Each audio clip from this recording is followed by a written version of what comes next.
আজকে করব পাট পাতা দিয়ে আর চিংড়ি মাছের ঝোল। এর জন্য পাট পাতা নিয়েছি। এই যে এখন আবার পাট পাতা ফুল হয়ে গেছে, বাড়তি হয়ে যাচ্ছে, এখন ফুল হয়ে গেছে। এই পাট পাতাগুলো বেছে নেব, বেছে আপনাদের দেখাচ্ছি। নমস্কার, অনিতাস কিচেন উইথ ভিলেজ ফুডে আর একটা নতুন ভিডিওতে আপনাদের সবাইকে স্বাগত। আজকে আমি পুরনো দিনের একটা রান্না করে দেখাবো। চলুন কি রান্নাটা তৈরি করছি আপনাদের সব দেখাবো। পাট পাতাটা বেছে ধুয়ে নিয়েছি আর চিংড়ি মাছটা ভালো করে ধুয়ে পরিষ্কার করে নিয়েছি। এবার চিংড়ি মাছে লেবুর রস দিয়ে দিচ্ছি। লেবুর রস দিলে পরে কোনো আষ্টে গন্ধ থাকবে না। এবার লেবুর রস দিয়ে মেখে রাখবো।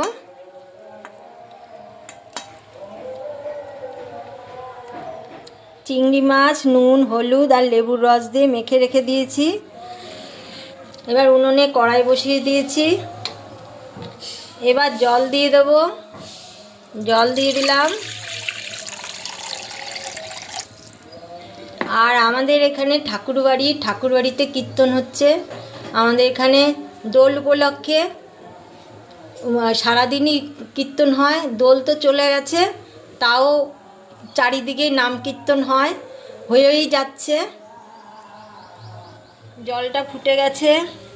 এই জলের মধ্যে কাঁচা চেরা লঙ্কা দিচ্ছি আর পেঁয়াজ কুচি দিয়ে দিলাম।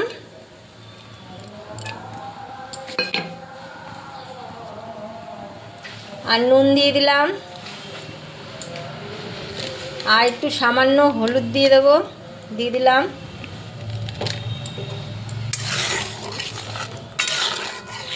এবার এই কাঁচা লঙ্কা আর পেঁয়াজগুলি আর একটু ফুটিয়ে নেব, এর জন্য ঢেকে দিলাম।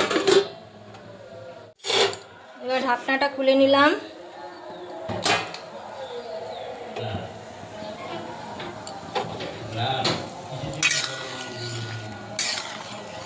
পেঁয়াজ আর লঙ্কাটা সিদ্ধ হয়ে গেছে। পেঁয়াজ লঙ্কা সিদ্ধর একটা সুন্দর গন্ধ বেরিয়েছে। এবার যে পাট পাতাগুলো বেছে ধুয়ে নিয়েছি সেই পাট পাতা দিয়ে দেবো। এখন দিয়ে দিলাম পাট পাতাগুলো।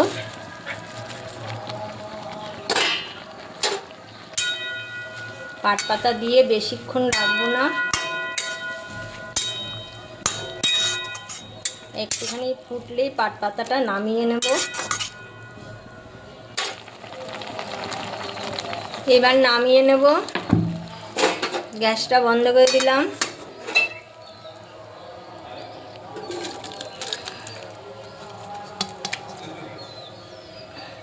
কড়াই বসিয়ে দিয়েছি। একটা শুকনো লঙ্কা দিয়ে দিলাম, সর্ষের তেল দিয়ে দিলাম।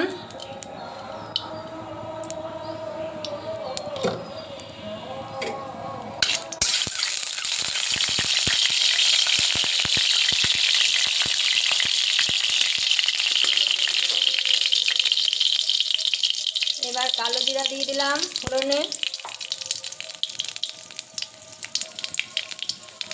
মাছগুলো দিয়ে দিলাম।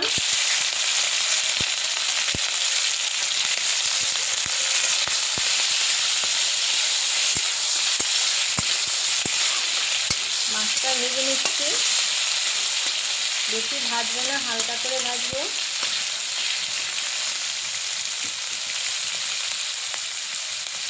এবার যে লেজা আর মুড়োটা ছিল চিংড়ি মাছের, তা বেটে নিয়েছি। বেটে এই রসটা এই দিয়ে দেবো চিংড়ি মাছের মধ্যে।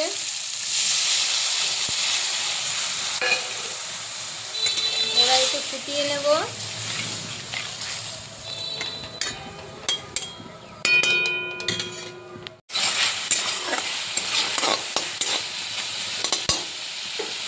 এবার পাট পাতাটা দিয়ে দিচ্ছি।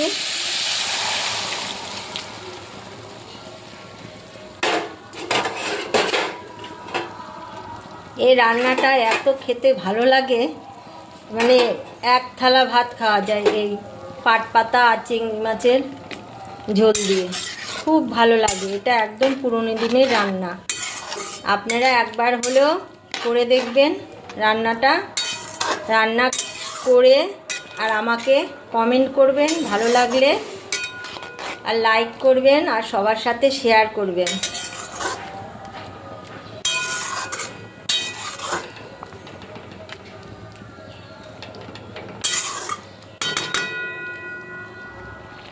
আমার পাট পাতার ঝোলটা রান্না হয়ে গেছে, এবার ঢেলে নেব।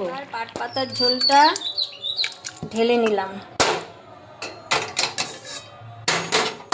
আপনাদের কাছে অনুরোধ, যারা নতুন তারা অবশ্য করেই আমার চ্যানেলটাকে সাবস্ক্রাইব করে দেবেন। সাবস্ক্রাইব করে আমার পাশে থাকবে, পাশে থাকা বেল আইকনটি প্রেস করে দেবেন নতুন নতুন রান্নার আপডেট পাওয়ার জন্য। এখন এ পর্যন্ত, আগামী পর্বে আবার দেখা হবে।